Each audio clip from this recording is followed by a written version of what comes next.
ಸ್ನೇಹಿತರೆ, ಗೌತಮ ಬುದ್ಧರ ಕೋಪ ಮತ್ತು ಕ್ರೋಧದ ಕಥೆ ಕೋಪಗೊಂಡ ಜನರು ಕೇಳಲೇಬೇಕು. ಗೌತಮ ಬುದ್ಧರ ಕೋಪ ಹೇಗಿರಬಹುದೆಂದು ಊಹಿಸಿ. ಅವರು ತಮ್ಮ ಕೋಪದ ಮೇಲೆ 100% ನಿಯಂತ್ರಣ ಹೊಂದಿದ್ದರು. ಆದರೆ ಒಬ್ಬ ವ್ಯಕ್ತಿಯು ತಮ್ಮ ಮುಖದ ಮೇಲೆ ಉಗುಳಿದಾಗ ಅವನು ತಮ್ಮ ಕೋಪವನ್ನು ನಿಯಂತ್ರಿಸಲು ಸಾಧ್ಯವೇ ಅಥವಾ ಇಲ್ಲವೇ?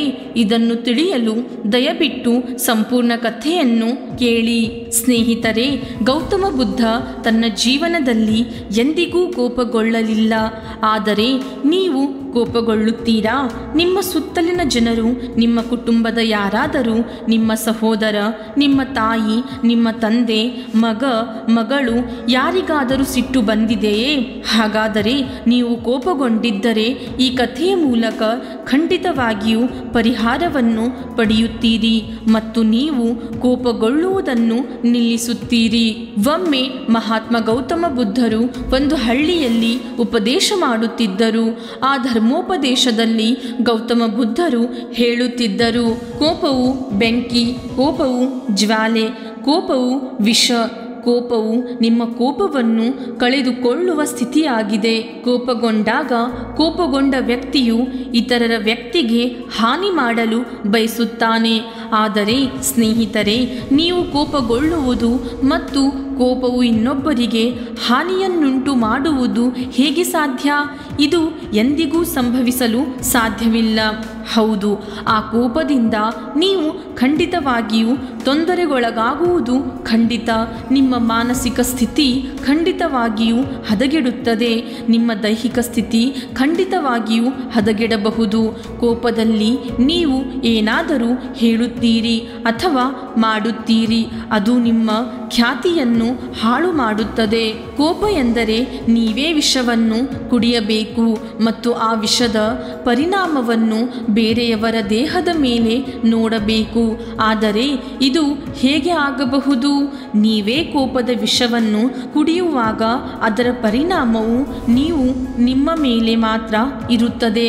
ಮಹಾತ್ಮ ಗೌತಮ ಬುದ್ಧರು ಈ ಉಪದೇಶವನ್ನು ನೀಡುತ್ತಿದ್ದಾಗ, ಆ ಸಮಯದಲ್ಲಿ ಪ್ರವಚನ ನೀಡುವಾಗ ಬಂದಿದ್ದ ಹಳ್ಳಿಯ ಜನರ ಗುಂಪಿನಲ್ಲಿ ಕೋಪಗೊಂಡ ವ್ಯಕ್ತಿ ಕುಳಿತಿದ್ದನು. ಇದನ್ನು ಕೇಳಿ ಕೋಪಗೊಂಡ ಆ ವ್ಯಕ್ತಿ ಕೋಪಗೊಳ್ಳುತ್ತಿದ್ದ. ಏಕೆಂದರೆ ಎಲ್ಲೋ ಅವರು ನನ್ನನ್ನು ಅವಮಾನಿಸುತ್ತಿದ್ದಾರೆ ಎಂದು ತನ್ನನ್ನು ತಾನೇ ಅಂದುಕೊಳ್ಳುತ್ತಿದ್ದನು. ಮಹಾತ್ಮ ಗೌತಮ ಬುದ್ಧರ ಕೋಪದ ಮೇಲೆ ಈ ಧರ್ಮೋಪದೇಶವನ್ನು ಕೇಳಿ ಕೋಪಗೊಂಡ ಆ ವ್ಯಕ್ತಿಯು ಗುಂಪಿನಿಂದ ಎದ್ದು ಮಹಾತ್ಮ ಗೌತಮ ಬುದ್ಧರ ಮುಖದ ಮೇಲೆ ಉಗುಳಿದನು. ಈ ಕೃತ್ಯದಿಂದ ಗ್ರಾಮದ ಜನರು ಹಾಗೂ ಶಿಷ್ಯರು ಆಕ್ರೋಶಗೊಂಡಿದ್ದರು. ಅವರ ಕೋಪವು ಎಷ್ಟು ದೊಡ್ಡದಾಗಿದೆ ಎಂದರೆ ಅವರು ಆ ಕೋಪಗೊಂಡ ವ್ಯಕ್ತಿಯನ್ನು ಕೊಲ್ಲಲು ನಿರ್ಧರಿಸಿದರು.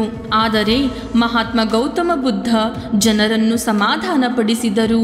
ಅವರು ಕೋಪಗೊಂಡ ವ್ಯಕ್ತಿಯನ್ನು ತುಂಬ ಶಾಂತ ಧ್ವನಿಯಿಂದ ಕೇಳಿದರು, ಸಹೋದರ, ನೀವು ನನ್ನೊಂದಿಗೆ ಬೇರೆ ಏನಾದರೂ ಹೇಳಲು ಮತ್ತು ಮಾಡಲು ಬಯಸುವಿರಾ? ಆ ಕೋಪಗೊಂಡ ವ್ಯಕ್ತಿ ಏನು ಮಾತನಾಡದೆ ಅಲ್ಲಿಂದ ಹೊರಟು ಹೋದ. ಊರಿನವರೆಲ್ಲರೂ ಮತ್ತು ಶಿಷ್ಯರು ಕೇಳಿದರು, ಓ ದೇವರೇ, ಆ ಮೂರ್ಖನು ನಿಮ್ಮ ಮುಖದ ಮೇಲೆ ಉಗುಳಿಕೊಂಡು ಹೋದನು ಮತ್ತು ನಿಮಗೆ ಕೋಪ ಬರಲಿಲ್ಲವೇ? ನಿಮಗೆ ಕೋಪ ಬರುತ್ತಿಲ್ಲವೇ? ಇದು ಹೇಗೆ ಸಂಭವಿಸಬಹುದು ಎಂದು ಕೇಳುತ್ತಾರೆ. ಆಗ ಮಹಾತ್ಮ ಗೌತಮ ಬುದ್ಧರು ಹೇಳುತ್ತಾರೆ, ಕೋಪವು ಬೆಂಕಿ ಮತ್ತು ಜ್ವಾಲಾಮುಖಿಯಂತೆ. ಅದಕ್ಕೆ ಸಿಕ್ಕಿ ಹಾಕಿಕೊಳ್ಳುವುದು ಅನಾಹುತಕ್ಕೆ ಮಾತ್ರ ಕಾರಣವಾಗುತ್ತದೆ. ಅವನು ಕೆಟ್ಟದ್ದನ್ನು ಅಂದರೆ ತಪ್ಪು ಕ್ರಿಯೆಯನ್ನು ಮಾಡಿದನು. ನನಗೂ ಅವನಂತೆ ಕೋಪ ಬಂದರೆ ನಾನು ಕೂಡ ಅನಾಹುತ ಅಂದರೆ ತಪ್ಪು ಕೃತ್ಯ ಮಾಡುತ್ತೇನೆ. ಆ ವ್ಯಕ್ತಿ ಯಾವುದೋ ತೊಂದರೆಯಲ್ಲಿರಬಹುದು, ಯಾವುದೋ ಚಿಂತೆಯಲ್ಲಿದ್ದಿರಬಹುದು. ಅದರಿಂದಾಗಿ ಆತ ಈ ತಪ್ಪು ಕೃತ್ಯ ಮಾಡಿರಬಹುದು. ಆಗ ಊರಿನ ಜನರೆಲ್ಲ ಮಹಾತ್ಮ ಗೌತಮ ಬುದ್ಧರ ಮಾತುಗಳನ್ನು ಚೆನ್ನಾಗಿ ಅರ್ಥ ಮಾಡಿಕೊಂಡು ಕೋಪವನ್ನು ಶಮನಗೊಳಿಸಿಕೊಂಡರು. ನಂತರ ಮರುದಿನ ಮಹಾತ್ಮ ಗೌತಮ ಬುದ್ಧರು ಇನ್ನೊಂದು ಹಳ್ಳಿಯಲ್ಲಿ ತಮ್ಮ ಉಪದೇಶವನ್ನು ನೀಡುತ್ತಿದ್ದರು.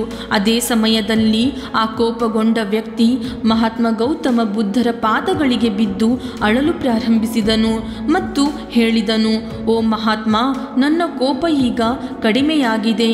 ನಿನ್ನೆ ನಾನು ಮಾಡಿದ ದುಷ್ಕೃತ್ಯಕ್ಕಾಗಿ ನಾನು ತೀವ್ರ ಪಶ್ಚಾತ್ತಾಪ ಪಡುತ್ತಿದ್ದೇನೆ. ನನ್ನ ಜೀವನದಲ್ಲಿ ಇದೇ ಮೊದಲ ಬಾರಿಗೆ ನಾನು ಒಬ್ಬರ ಮೇಲೆ ಕೋಪಗೊಂಡಿದ್ದೇನೆ ಮತ್ತು ಆ ವ್ಯಕ್ತಿ ಏನು ಹೇಳಲಿಲ್ಲ ಮತ್ತು ಕೋಪಗೊಳ್ಳಲಿಲ್ಲ. ಆದರೆ ನಾನು ಮಾಡಿದ ಕೃತ್ಯಕ್ಕೆ ಎಲ್ಲರೂ ನನ್ನನ್ನು ಕೊಲ್ಲಲು ಓಡುತ್ತಿದ್ದರು. ನಿನ್ನೆ ರಾತ್ರಿಯಿಂದ ನಾನು ನಿದ್ದೆ ಮಾಡಲಿಲ್ಲ. ಬೆಳಗ್ಗೆಯಿಂದ ನಿಮ್ಮನ್ನು ಹುಡುಕುತ್ತಿರುವಾಗ ನಿಮ್ಮ ಕಾಲಿಗೆ ಬಿದ್ದೆ. ನನ್ನನ್ನು ಕ್ಷಮಿಸಿ. ಆಗ ಮಹಾತ್ಮ ಗೌತಮ ಬುದ್ಧರು ಹೇಳುತ್ತಾರೆ, ತೊಂದರೆ ಇಲ್ಲ, ನಾನು ಆ ವಿಷಯವನ್ನು ಬಹಳ ಹಿಂದೆಯೇ ಮರ್ತಿದ್ದೇನೆ. ನೀವು ನನ್ನ ಮುಖದ ಮೇಲೆ ಉಗುಳಿದಾಗ ನಾನು ಅದನ್ನು ಗಮನಿಸಲಿಲ್ಲ. ಆಗ ಆ ವ್ಯಕ್ತಿ ಹೇಳಿದರು, ನೀವು ಶ್ರೇಷ್ಠ. ಇಷ್ಟೆಲ್ಲ ಆದರೂ ನೀವು ನನ್ನೊಂದಿಗೆ ಸೌಜನ್ಯದಿಂದ ಮಾತನಾಡುತ್ತಿದ್ದೀರಿ. ನನ್ನನ್ನು ದೂಷಿಸುವ ಬದಲು ನನ್ನ ತಪ್ಪುಗಳನ್ನು ಸಮರ್ಥಿಸಿಕೊಳ್ಳುತ್ತಿದ್ದೀರಿ. ಈ ಬುದ್ಧಿಹೀನ ಕೋಪದಿಂದ ನಾನು ಮಾಡಿದ ಪಾಪಕ್ಕೆ ನಾನು ಕ್ಷಮೆಯಾಚಿಸುತ್ತಿದ್ದೇನೆ.